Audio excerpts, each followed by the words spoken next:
আজ আমি বানাচ্ছি গাটি কচু আলু দিয়ে তরকারি। গাটি কচুগুলোকে খোসা ছাড়িয়ে নিয়েছি, তারপর চটকে চটকে ভালো করে ধুয়ে নিয়েছি।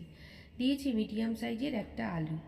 নুন দিয়ে আমি ভালো করে তেলের মধ্যে কালো জিরা ফোড়ন দিয়েছি, তারপরে গাটিগুলোকে ভেজে নিচ্ছি।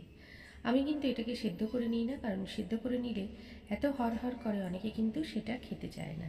এভাবে রান্না করলে খেতে কিন্তু খুবই ভালো হয়। এরপর আমি দিয়ে দিচ্ছি সামান্য পরিমাণ জল। তারপর আমি দিয়ে দেবো মশলা। এখানে দিয়েছি লঙ্কা গুঁড়ো, জিরে, ধনের গুঁড়ো আর হলুদ গুঁড়ো। ভালো করে মশলাটা এবার আমি কষিয়ে নিচ্ছি যতক্ষণ না পর্যন্ত তেল ছাড়ছে। এবারে তেল ছেড়ে দিয়েছে, আমি এতে দেব পরিমাপ মতো জল, কারণ গাটি এবং আলু দুটোই কিন্তু আমি সেদ্ধ করে নিইনি, তাই সেদ্ধ করতে হবে। আমি জল দিয়ে দিলাম। এটাকেও ঝোলঝোলও রাখতে পারো, আবার শুকনো শুকনোও রাখতে পারো। তা আমি পরিমাপ মতো জল দিয়ে দিলাম। ভাত কিংবা রুটি দুটো দিয়েই কিন্তু এই রেসিপির অনবদ্য জুটি। আর যারা কখনো গাটি কচু খাওনি, তারা কিন্তু এভাবে খেয়ে দেখবে, ভালো লাগে। আজ তবে আসি, টাটা।